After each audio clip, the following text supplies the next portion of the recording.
What's up, ladies and gentlemen, and welcome to the first ever edition of the Roundup. My name is Brian Skowronski. I'm going to be your host, and over the next several minutes, myself, along with the OH.Report crew, are going to take you around the diamond, break down all the top happenings on the baseball and softball fields right here in North Central Ohio. So let's go ahead and head over to first base, where there's two ducks on the pond. As we fly into first, it is now time for our double play. And here's the two ducks on board with us. We've got Storm, Bluntschly, and Garret Parlett. And let's start with you, G-Man. You've seen a lot of softball so far this season. You've seen some good teams, at least on paper, one of those being Lexington. Just one loss so far. Do you feel like this is a team that's as good as their record might indicate? I think they're as good as advertised, Brian. They score a lot of runs. I've seen them up at Worcester. They really dominated Worcester from the get-go. They won that game 10-2, and it really wasn't a contest out of the gate. They scored 3 runs in the first inning and really never looked back. Jillian Bauman had a good game, and so did Jillian Moore, who went 4 for 4. You feel like the defense will catch up to this potent offense at any point? I mean, it seems like they're putting runs up at 20s, maybe 23. They beat Willard a huge margin, so they got to get it better on the back end. They did let up a few easy runs from Worcester, had a few key mistakes, but other than that, that defense can catch up, man. They're going to be a scary team in the OCC. Lexington's a team that's really surprised a lot of folks. Crestview, different story. A lot of expectations coming into the season, Storm, but they've had some woes here as of late. You feel like they're going to shake them off and have the type of season we all predicted they would? Yeah, I definitely think they will, Brian. I mean, I want to highlight specifically, that one at Plymouth, that game. Mary Leeper had 2 huge home runs, and their pitching was stellar. I mean, the bats were on fire. So, I think it might just be a little bit of the COVID rust. I know Autumn Bailey's coming off an injured season, so I don't think it's time to, pull the fire alarm just yet. This is a team that's had a bit of a habit, having a nice regular season, and then bowing out early once they get into postseason play. You feel like this might be a different storyline this season? That one's tough to say. We're so early in the season, but yeah, that definitely is kind of the Crestview stigma. We have a really good regular season, and then I don't want to really call it a choke, but it kind of a choke in the postseason. But hey, go out there and prove me wrong, Crestview. Let's move on and talk some MOAC and Ontario in particular, a team that both of you have seen. G, same question. Is this a team that's off to a nice start, 7-2, that's as good as their record might say? I was looking at the stats, Brian, and I really didn't think that they were as good as advertised, but as I dug into those, I mean, they score a lot of runs, and they get a lot of hits. They've had hits up in the 20s, 19s. I mean, they've destroyed some teams, and they're still perfect in the MOAC. They beat Shelby when they came back down. They were down, I believe, 7-5. They won that one. And then they beat Shelby again 7-0. So they're a team that's going to be tough in the MOAC and going to be really hard to beat, go in their house and win. One of 3 unbeaten still remaining in the league. Do you feel like they'll finish in the top 3 when it's all said and done? It's going to be tough. There's a few good teams in the MOAC, but with their hitting, it's going to be tough to beat them. But their pitching got to catch up. They lost to Hillsdale 13-2.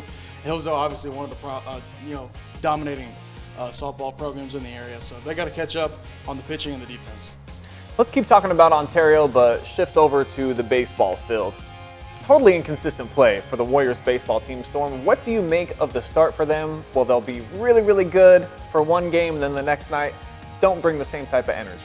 Yeah, it's been a little bit of a rocky road for them. I mean, through their first 3 games, I believe they had like 30 or so runs combined, and then the bats kind of fell off, and it really has just been an inconsistent run for them. But yeah, like I said about Crestview, I'm not really worried about it. Jeff Fisher is an incredible head coach, so I think he's going to get those boys settled in, and I think, once again, it's just a little bit of that rust showing. I know they dropped one to Madison, and a lot of people thought they should have had that one, so I really think it's just a little bit of that rust showing, but I think they'll be fine overall in the season. And obviously, Chicks dig the long ball. Everyone loves offense. They're kind of a small ball type of a team. Just what's your thoughts and impressions on the way that Ontario gets base runners on and kind of moves them one base at a time? Well, yeah, I'll tell you one guy who likes the long ball, and that's Gage Weaver. He had a bunch of great, excellent hits versus Lucas, but I think that was more so just a one-game thing versus Lucas. They knew that the field was wet. They knew those balls weren't going to travel as far, so they did bunt quite a bit in that rainy weather. But, hey, whatever gets guys on base and whatever scores runs, I mean, you got to do what you got to do to win. Well, speaking of being on base, I'm on first. Got to get over to second. Let's head over. Travis is standing by with our triple play. As we continue to make our way around the diamond, it's time for the triple play, one of the most exciting pieces of action that there is, period, on the diamond. Travis Berardi is going to be joining me for this, a 3-pack of questions, Travis. And with the boys over on the couch, we were just talking about Ontario baseball, the lone team still undefeated in MOAC play. But to you, still a long way to go, and you feel like it's going to be a big, wide-open race. Anybody can really win this thing. Yeah, early on, teams are beating up on each other in the MOAC. You had Ontario knock off Shelby back-to-back games in 8 innings, games that Shelby thought they could win but had some errors. So Ontario on top right now, 2-0. Shelby bounced back, beat Pleasant twice. Pleasant then defeated Marion Harding twice. Harding defeated Galleon. Gallion's only lost. Galleon right now 3-1. Galleon took out River Valley twice. Clear Fork and River Valley split. So all these teams in the MOAC are beating up on each other right now. Then you have Clear Fork, hasn't played Ontario or Shelby yet. You have Galleon playing Clear Fork coming up this week. Clear Fork, Galleon. Gallion's still got to play those two teams. So everybody's beating up on each other. So it's wide open right now. But with Ontario being the only team without a loss, they control their destiny. I would really liken it to football, what we saw in the MOAC, where I believe, 4 teams shared the conference championship. We may be en route for something very similar to that this year on the baseball diamond. Completely different story, I think, in baseball in the OCC, Travis, where, at least in my opinion, it's a 2-team race. It's going to come down between Worcester and Mount Vernon, who play each other tomorrow and the next day. Do you feel like these are the only 2 teams that are going to be a factor when it's all said and done? Well, it's early on in the season, but I think they're the 2 front runners in the winner. If somebody can sweep this 2-game series coming up tomorrow and the day after, they're going to be the front runner. They're going to control their own destiny. But it's early on, and you have these other teams. You have possibly a Lexington, you have an Ashland, you have a Mount Vernon, a West Holmes that could catch fire and can, make a run at the top 2 teams. But these 2 teams right now, they control their own destiny. They're the front runners, but just because of COVID, these other teams might get off to a slower start that, they could be a better team once we come towards the end of the season, once we come to tournament time. So there's still a lot of baseball left to be played. To piggyback off of that, obviously there were no spring sports at all last year. Have you noticed an impact that is residual from that, the fact that the senior class from a year ago didn't get a play, and a lot of these freshmen and sophomores that are now sophomores and juniors, they lost a whole year? Does it just seem a little bit odd this season? It does. I've talked to some coaches, and they've said these freshmen, these sophomores and juniors, it's kind of like freshman year all over again. These teams did not play last year. They didn't play half of the summer until the COVID restrictions got let go, so mid-July is when they started up. So you got half of a summer season, you had a whole spring season lost. You had these kids come back for football and basketball, really didn't have a lot of time to practice softball, baseball, because they were doing volleyball or their other fall or winter sports.